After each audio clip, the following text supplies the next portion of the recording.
சில நாட்களுக்கு முன்னாடி உத்தரகாண்ட் மாநிலத்தில் நடந்த ஒரு விழாவில் பங்கேற்கிறதுக்காக பிரதமர் மோடி ஹெலிகாப்டர்ல பறந்து போனார்.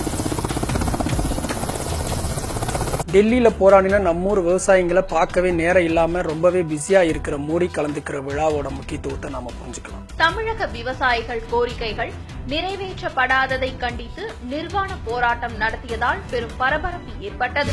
இந்தியாவை வெளிநாட்டில் உணவுக்காக பிச்சை எடுக்காமல் இருப்பதற்காக அரும்பாடுபட்டவர்கள் விவசாயிகள்.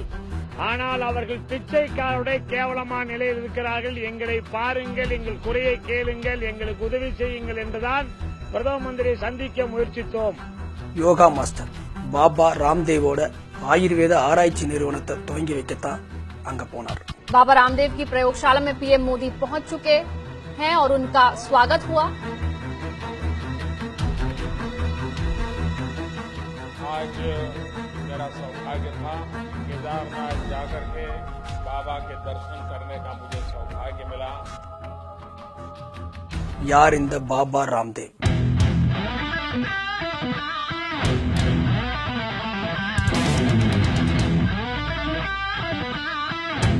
யோகா கத்துத்தர்றங்கிற பேர்ல இவர் பண்ற கலாட்டாவும் காமெடியும் ரொம்பவே ஃபேமஸ்.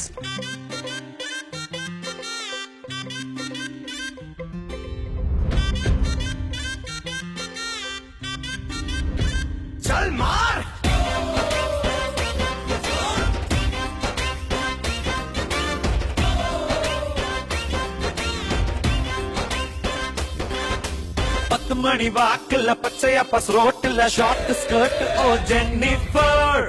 இன்னைக்கு அதையெல்லாம் தாண்டி இந்த ராம்தேவோட பதஞ்சலி ப்ராடக்ட்ஸ் நாடு முழுவதும் பிரபலமாயிட்டு வருது. கடந்த காங்கிரஸ் ஆட்சியில ஊழலை எதிர்த்து அண்ணா ஹசாரே உண்ணாவிரத போராட்டம் இருந்தார். அந்த போராட்டம் மோடிக்கு ஆதரவா மடை மாற்றி விடப்பட்டுச்சு. அதுல பெரும்பங்கு வகித்தவர் இந்த ராம்தேவ். அன்னைக்கு சாதாரண யோகா மாஸ்டர் இருந்த ராம்தேவ் இன்னைக்கு பலாயிரம் கோடி சம்பாதிக்கிற பிசினஸ் மேன். इसलिए हमने तैयार किया है पतंजलि अपनाइए प्राकृतिक सौंदर्य पाई. समय पर सरकार द्वारा की गई जांचों ஆயுர்வேதங்கிற பேர்ல நூடுல்ஸ்ல இருந்து பல்லு தேய்க்கிற பிரஷ் வரைக்கும் தயாரிக்குது பதஞ்சலி நிறுவனம். பதஞ்சலி சோப், பதஞ்சலி சமையல் எண்ணெய், தலைக்கு தேய்க்கிற தைலம், கை கழுவ ஹேண்ட் வாஷ், முகம் கழுவ ஃபேஸ் வாஷ், முகத்துல இருக்கிற கரும்புள்ளிய போக்குற கிரீம், முகத்தை வெள்ளையாக்குற கிரீம், பிஸ்கட், பேஸ்ட், சாக்லேட், தேனுன்னு லிஸ்ட் போயிட்டே இருக்கு. ஒன்னு இல்ல, ரெண்டு இல்ல, 500 விதமான பொருட்களை இவங்க தயாரிக்கிறாங்க. இந்த வீடியோவை நீங்க பார்த்துட்டு இருக்கிற இந்த நேரத்துல கூட ராம்தேவ் புதுசா ஒன்னு தயாரிச்சு மார்க்கெட் பண்ணிட்டு இருப்பாரு. இப்ப கூட மாட்டு மூத்திரத்தில இருந்து பினாயில் தயாரிச்சிருக்காரு. அதுக்காக மாசம் 5000 லிட்டர் மாட்டு மூத்திரத்தை வாங்குறதுக்கு கவர்மெண்ட் கிட்ட அக்ரிமெண்ட் போட்டிருக்காரு. மரபு, இயற்கை, ரசாயனம் சேர்க்காதது, ஆயுர்வேதங்கிற வார்த்தைகளை நம்பி மக்கள் அதிக அளவு பதஞ்சலி தயாரிப்புகளை பயன்படுத்த ஆரம்பிச்சிருக்காங்க. நம்ம மரபை மீட்கிறதா சொல்ற ராம்தேவ் நம்ம நாட்டுக்கும் உணவு பழக்கத்துக்கும் கொஞ்சமும் சம்பந்தம் இல்லாத நூடுல்ஸையும் ஜாமையும் தயாரிக்கிறார். அதையும் வாங்க நம்ம மக்கள் போட்டி போட்டி கியூல நிக்கிறாங்க. பதஞ்சலி நிறுவனத்தால ஆயுர்வேத முறையில தயாரிக்கப்பட்ட Patanjali cellphone, Patanjali selfie stick, Patanjali ஆணுரை, பதஞ்சலி ஜட்டி பணியில் வந்தா கூட ஆச்சரியப்பட முடியாது. பதஞ்சலி நிறுவனத்தோட சிஇஓ பாலகிருஷ்ணன் இந்தியாவில் இருக்கிற பணக்காரர்களில் ஒருவர். இவரோட சொத்து மதிப்பு 16,000 கோடி. அப்படின்னா ராம்தேவோட சொத்து எவ்வளவு இருக்குன்னு கணக்கு போட்டு பார்த்துக்கோ. பதஞ்சலி நிறுவனத்தோட வருமானத்துக்கு வருமான வரியே கட்ட வேண்டியது இல்லைன்னு நம்ம நாட்டோட வருமான வரி தீர்ப்பாயம் அறிவிச்சிருக்கு. ராம்தேவ் எவ்வளவு வேணா சம்பாதிக்கலாம், வருமான வரி கட்டவே வேண்டியது இல்லை.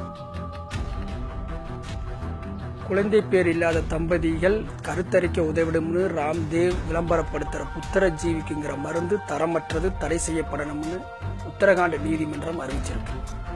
அது மட்டும் இல்ல, பதஞ்சலி உணவுப் பொருட்களுக்கு மத்திய அரசின் உணவு பாதுகாப்பு தர கட்டுப்பாட்டு மையம் அனுமதி வழங்கவே இல்லை. வேறொரு நிறுவனத்திடமிருந்து தேனை வாங்கி அதன் மேல பதஞ்சலி ஸ்டிக்கரை ஒட்டி விற்பனைக்கு விடுறாங்க.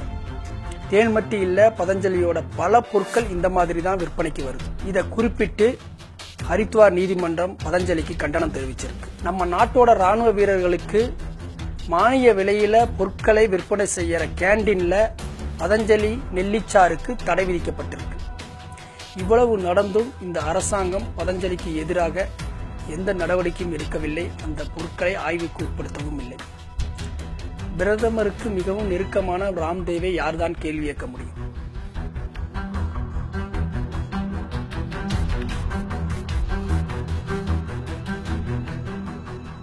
ரெண்டாயிரத்தி 15 நெஸ்லேவோட மேகி நூடுல்ஸ்ல உடம்புக்கு தீங்கு செய்யற ரசாயனங்கள் இருக்கிறதா சொல்லி அரசு தடை பண்ணுச்சு.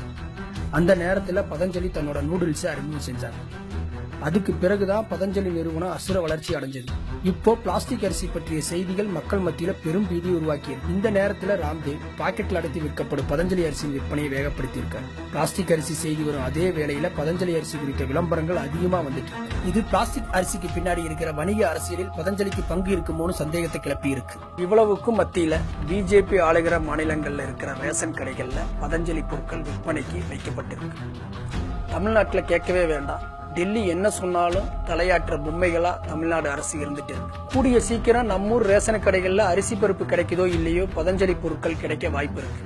வெறும் பச்சை வேட்டி கட்டிக்கொண்டு நாம் என்ன சாப்பிட வேண்டும், எதை சாப்பிட்டால் ஆரோக்கியமாக இருக்கலாம் என்று வாழ்நாள் முழுக்க பேசி வந்த நம்மாழ்வாரை கண்டுகொள்ளாத இச்சமூகத்தில் இப்படியான அவலங்கள் அரங்கேறத்தான் செய்யும். சிந்திக்க வேண்டிய தருணம் இது.